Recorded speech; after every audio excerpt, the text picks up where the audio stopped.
Derby dreams. The aroma of worked wood and fervent aspiration permeated Timmy's garage. The Comet, a plywood vessel of dreams, shone beneath the stark bulb, its surface planed to seamless perfection and daubed a yellow so bright it bordered on audacious. Timmy trailed his fingers along its side, a final inspection for any flaw. The past 3 months had been dedicated to its creation, a trade of cartoons and comics for the pursuit of Derby glory. He tightened a bolt on the front left wheel, imagining the crowd's roar, the media frenzy, the savor of triumph. Or, at the very least, escaping the sticky sweet consolation of last year's participation ribbon. Not this year. This year, the Comet would soar. Almost time to leave them eating our dust, girl, he whispered, giving the racer a final pat. A wave of whistles and jubilant shouts echoed from the driveway. A grin split Timmy's face as he flung open the garage door. Mikey, Sarah, and even old Mr. Henderson from next door, a man known for his taciturn nature, were clustered there, all vying for a glimpse. "Whoa, Timmy. That's impressive," Mikey breathed, his eyes wide. Mikey's own entry, a haphazard assembly of tape and hopeful engineering, suddenly appeared even more inadequate. "It's called the Comet," Timmy declared, his chest swelling with pride. "And it's going to dominate." He launched into a dissertation on the aerodynamic principles at play, bandying about terms like drag coefficient and center of mass, knowledge gleaned from a weighty encyclopedia at the library. Sarah, ever practical, simply inquired, "Will it be speedy?" "Speedy? Sarah, it will be a yellow streak," Timmy proclaimed, seizing the Comet's rear and effortlessly guiding it onto the paved driveway. Mr. Henderson, leaning on his gnarled cane, hobbled closer. "Looks sound," he mumbled, scrutinizing the wheels. "Hope you used good bearings, lad. That hill's a terror." Timmy's face lit up. "Only the finest, Mr. Henderson. I even lubricated them with a special compound." He winked, aiming for intrigue. The special compound was, in reality, Sarah's mom's cooking oil, but some secrets were best kept. As twilight deepened, Timmy lay in bed, the Comet's image emblazoned behind his eyes. He dreamt he was hurtling down the slope, wind buffeting his face. To his left, last year's victor, Bobby Johnson, strained to keep pace in his bulky, store-bought contraption. Timmy grinned, feeling the adrenaline surge, the confidence of victory. Abruptly, Bobby's racer veered sharply, scraping against Timmy's wheel. The Comet careened out of control, tumbling in a chaotic dance of splintered yellow plywood and shattered dreams. Timmy bolted upright, his heart hammering against his ribs.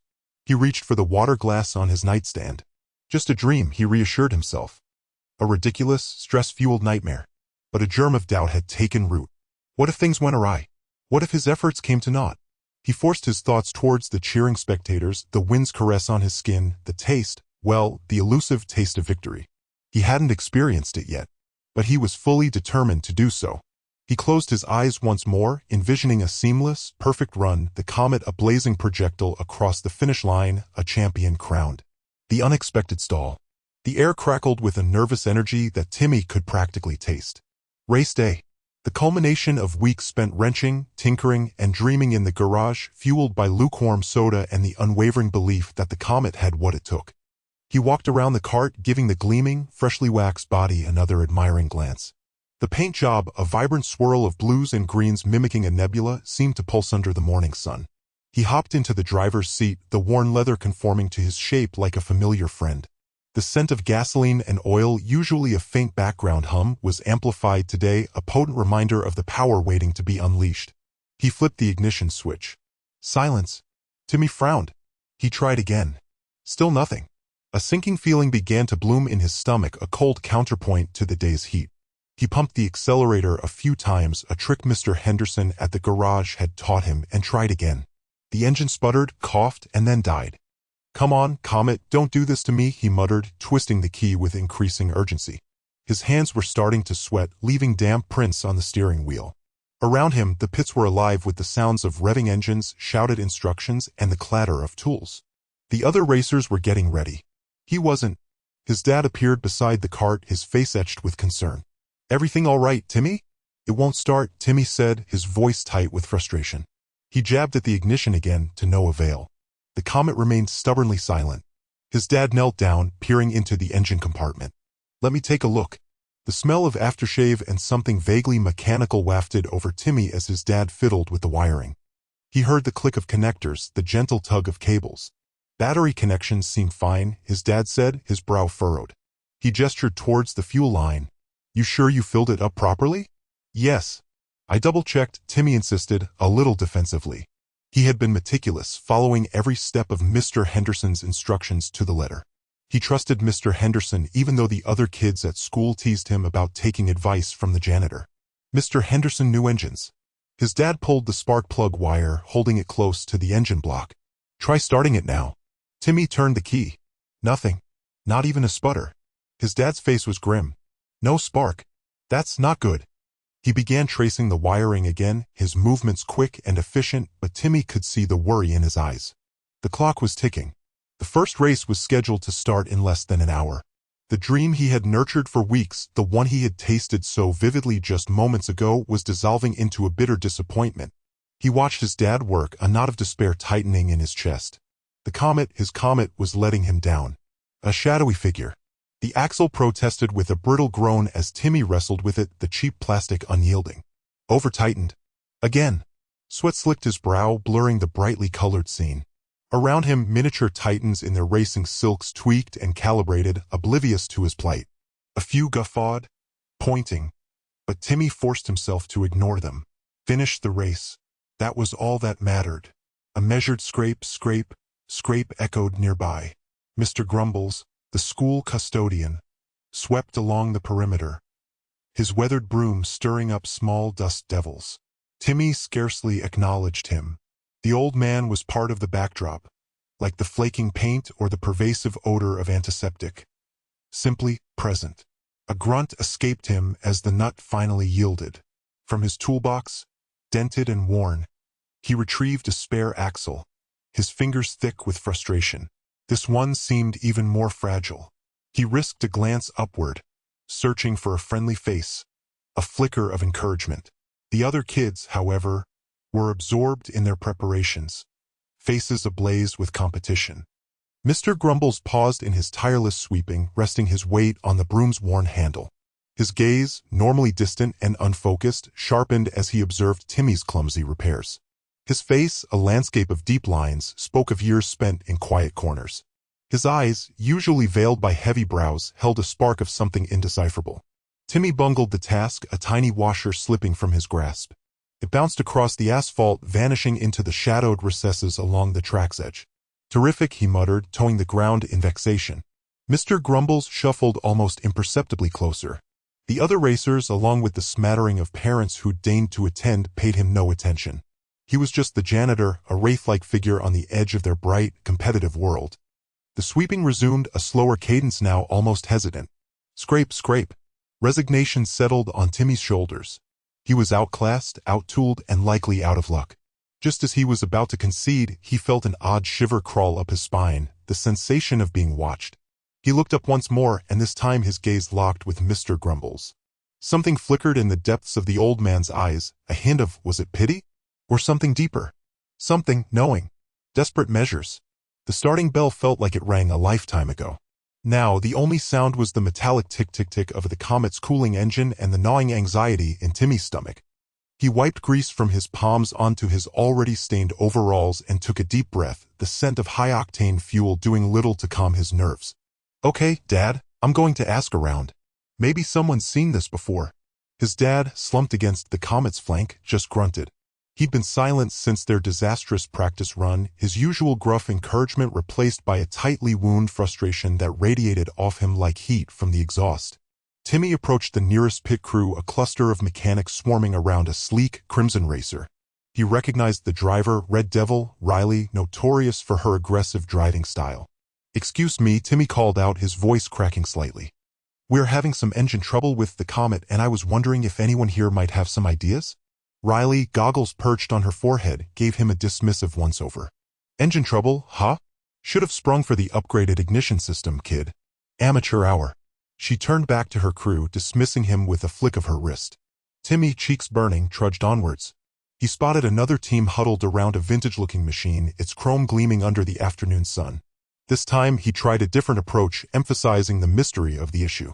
"It's really strange, the engine sounds fine, but it's just lost all power. We've checked everything we can think of."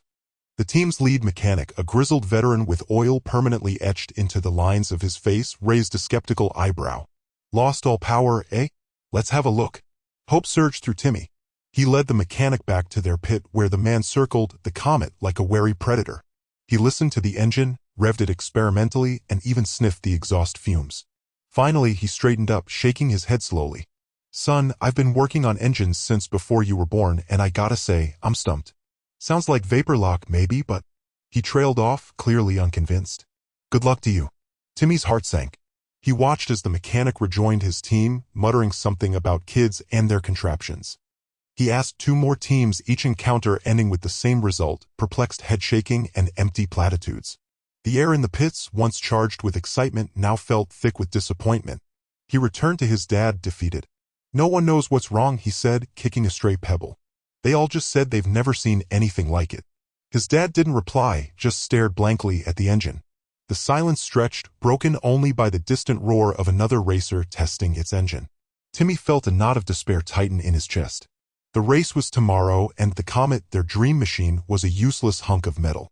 He couldn't help but wonder if Riley was right. Were they just amateurs out of their depth? An unlikely offer.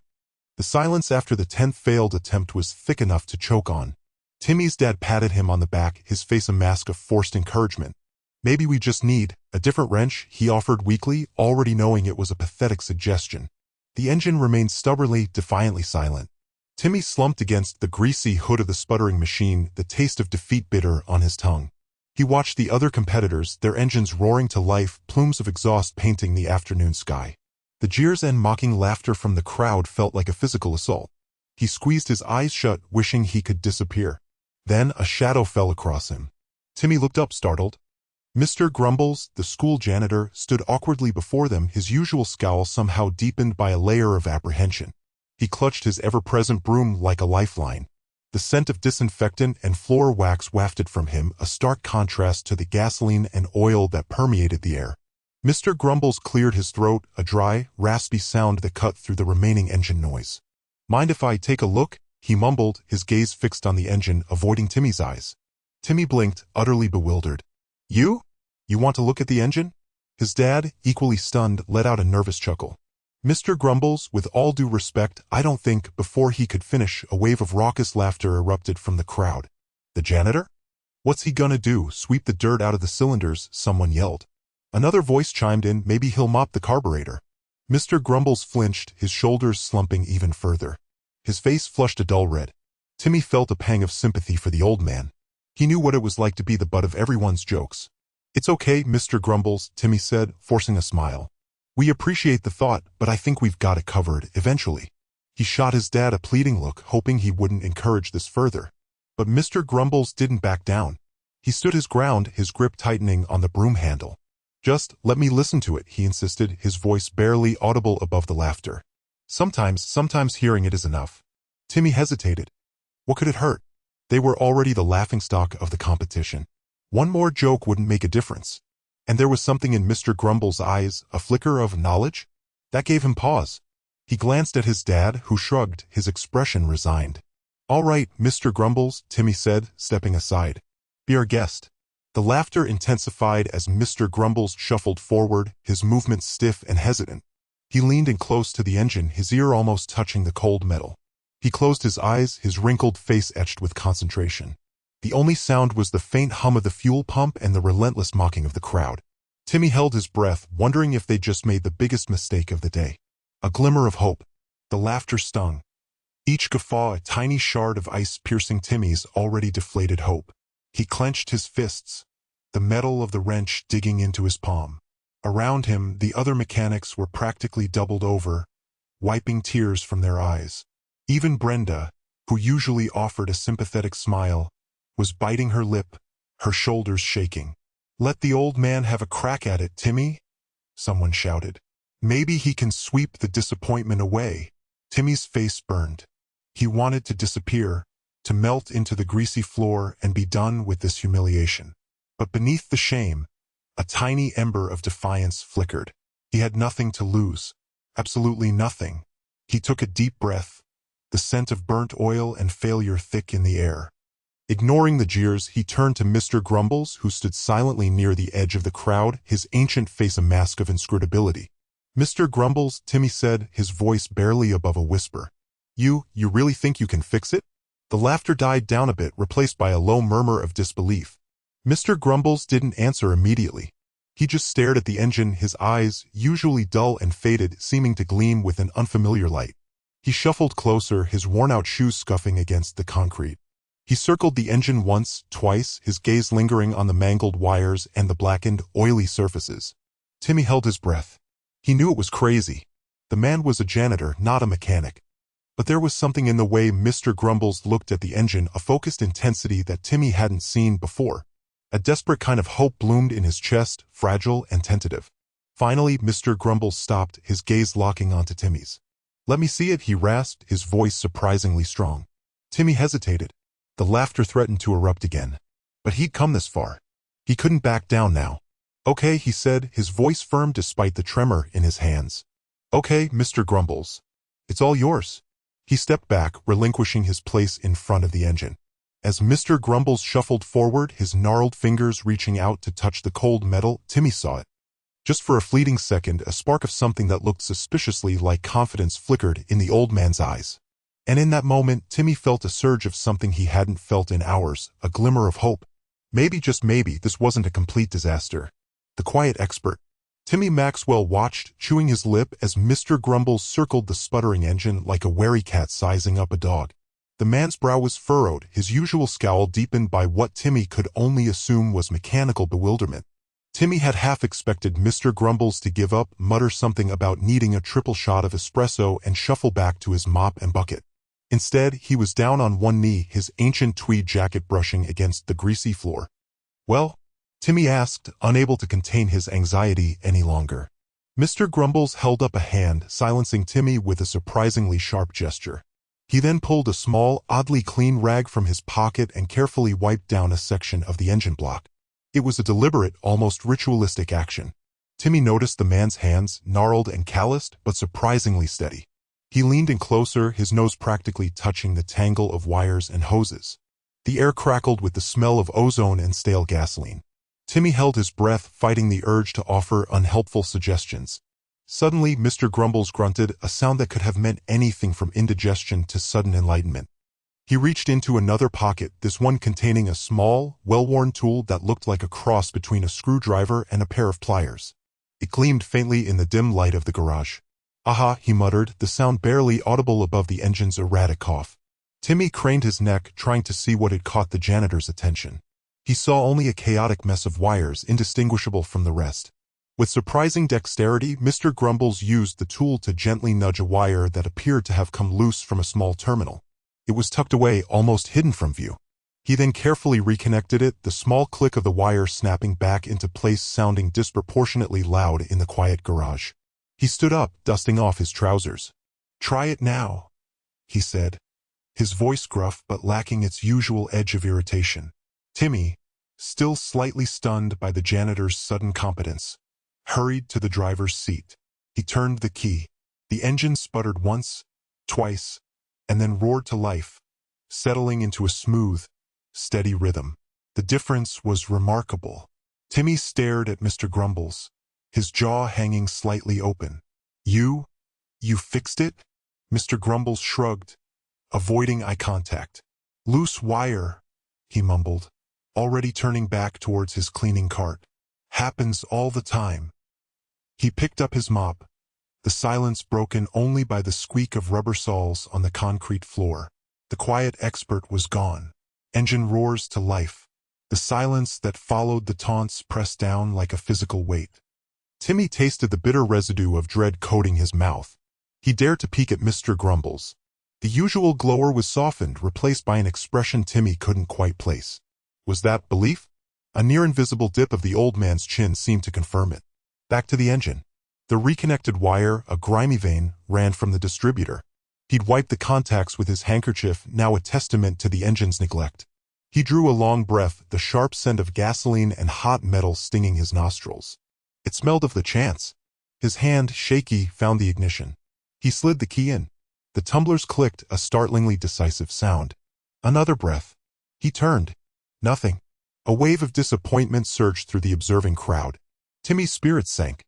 He'd pictured the eruption of sound, the unleashed strength, the sweet taste of triumph. Just stillness. Had the connection failed? Had he misread Grumble's signal? He tried again. A cough, a choked sputter, a hesitant whir. The engine trembled, a slumbering beast stirring in its cage. A belch of thick, black smoke momentarily veiled the judging faces. Then, with a shuddering, primal roar, the engine exploded to life. The sound vibrated in Timmy's bones, banishing the fear and replacing it with a jolt of pure elation. The comet, resurrected from its metallic grave, pulsed with untamed force. The idol was ragged, uneven, but undeniably vigorous. The spectators were hushed, speechless. The jeers, the derision, the condescension evaporated, leaving behind only stunned expressions and gaping mouths. Timmy glanced at Mr. Grumbles once more. This time, the emotion was clear. A smile. A ghost of a smile, perhaps, but undeniably present. Timmy reached out, tentatively feathering the throttle. The engine responded instantly, the roar deepening into a growl, the vibrations intensifying. He could feel the latent power humming through the frame, a raw energy aching to be released. He shot a look at the speedometer, the needle quivering. He envisioned it rocketing forward, the wind a howling banshee in his ears, the world outside a smear of vibrant color. He knew, with a conviction that settled deep in his gut, that this was just the dawn. The comet breathed again, and with it, his ambitions. Victory and revelation. The go-kart coughed, sputtered, then exploded into a defiant roar. Timmy's fingers, locked around the wheel, were bloodless. A chorus of engines shrieked as the pack stampeded toward the first turn. He inhaled deeply, echoing Mr. Grumble's gravelly wisdom, "Become part of the machine, kid. Let the metal think for you." Flooring the accelerator, he felt a surprising surge of power. The cart darted through the opening melee, narrowly avoiding Bethany's spin-out like a thread through a needle's eye. The world dissolved into a high-speed blur, the wind a stinging slap against his cheeks. Ahead, Jake, self-crowned monarch of this asphalt kingdom, dared a glance over his shoulder, a smirk playing on his lips. Timmy pressed harder, the engine a throbbing heart beneath him. Victory shimmered just out of reach.